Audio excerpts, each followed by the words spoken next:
Have you ever wondered how experienced sellers find profitable products before everyone else? Many beginners think that the process of hunting or product research is just by scrolling through Amazon and applying few old school techniques will give them a winning product. But that's not how product research works in 2026. AI has completely changed the product hunting process. Instead of spending hours searching products manually, we can use AI to generate ideas, analyze competitors, look into customer pain points, and even suggest product improvement within minutes. In today's video, I will show you my AI powered product research workflow in which I will use AI step by step in order to find the perfect product for me. Let's get started. So product research is a process of identifying products that customer already want to buy while making sure that competition isn't too strong. Think of it this way. You're not trying to invent a completely new product. Rather, you are trying to find existing product that has demand but still has some room for improvement. The goal is to answer four important questions. Number 1, do people want it? Can I compete in it? Can I make profit from it? Or can I improve it? So if the answer to all of these questions is yes, then this product is worth going for. But how do we determine it? Let's look into it. Now let me show you how you can do product research in 8 steps through AI. So the first step is brainstorm product ideas using AI. Firstly, you have to give AI the right prompt. If you will ask it, give me a list of sellable products. That's a very vague prompt. Rather, you should give it prompt like this. So act as an Amazon FBA expert, suggest 30 products with consistent demand, small size, good margins, low competition, evergreen demand. Explain why each product has potential. So it has given me a list of products here. Also marked few features for them. Consistent year-round demand, compact and lightweight, lower FBA storage fees, 30% profit margin, opportunity to differentiate. So these are 30 products we have right now. So this is just to make your mind. So we now have dozens of products.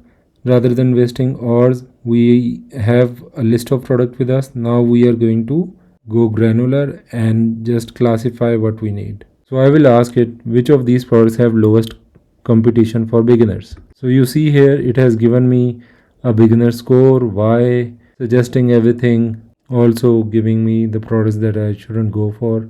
Now I'll go for this prompt. Suggest underserved niches related to these products. So you see it has given us the niche as well. Sometimes niche is more valuable than the product itself. For example, instead of yoga mat, AI may suggest travel yoga mat, kids yoga mat, foldable yoga mat, eco-friendly yoga mat.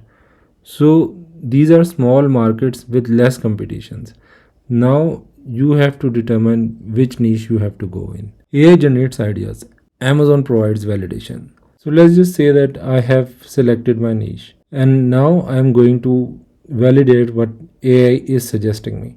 So for that, I will come to best sellers on Amazon, and in this bestseller page, I will go to the category where I want to start my business. So I went into home, then kitchen, then I can apply any filter I want to specifically go to the product which I desire. So I would go to dining and entertaining. So from here, few things you need to understand. Select a listings which Amazon is not selling. Don't select a listing that Amazon is already selling. Also select a listing that has healthy reviews. Thirdly, select a listing that has a BSR under 100,000. So I have selected this one. So it is written here ships from Amazon. That's right, all right, because it is sold by this store. So if it would be written here sold by Amazon, I would not select this listing for my competitive analysis. So I have copied the listing. Now I will ask AI to analyze this listing. So you see, instead of analyzing the listing myself, I am just looking at the listings through AI and saving my time. So it's saying demand is 9.5, competition is low, profit margin is good, launch difficulty is there, and it is not beginner friendly. What they are doing well: high value keywords, strong perceived value, premium material positioning. Weakness: extremely crowded market. Plus it is giving me the cons of this product: heavy product. AI can break down a competitor listing much faster than reading it manually. it simply helps us identify where we can do better. So you can do the same with your product. Now I will ask AI to analyze these reviews. So for this product, I will analyze its reviews, its complaints, packaging issues, quality issues, and missing features that customer want. It is also suggesting me improvement ideas for this product, also giving me the biggest opportunity which I can have in this product.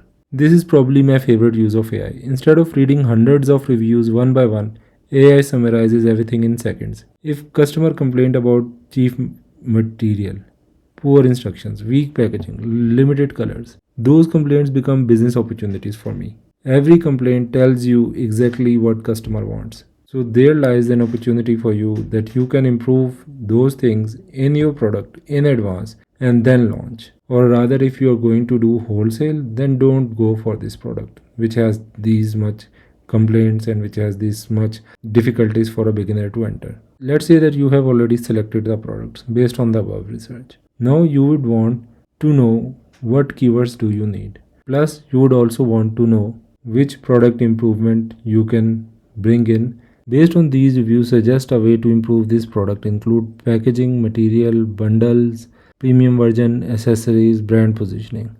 So you see, it has given me all the required information in a matter of few seconds. Otherwise, if I had to do this manually, it would be a big time consuming task. Again, I am repeating that AI is your research assistant, it's not your decision maker. It's only helping you save time, and it's a new way of doing research. But the main decision maker are you.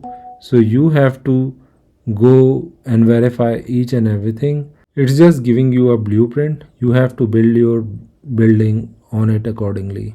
So it's giving you additional opportunities, it's giving you recommending positioning. So in the next step, I will ask AI to create a product scorecard for me. So just not the theory, but on the basis of our research, we will have a scorecard.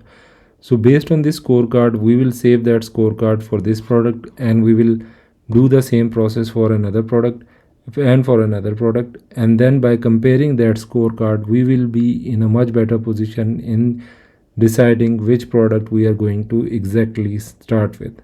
So I have asked it, create a product scorecard for the product based on the above research and findings. So it's giving me the basis, the weighted score. So you can see based on all the factors like market demand, competition, profit margin, product weight, differential potential, manufacturing complexity, return risk, difficulty, brand expansion potential, customer service potential.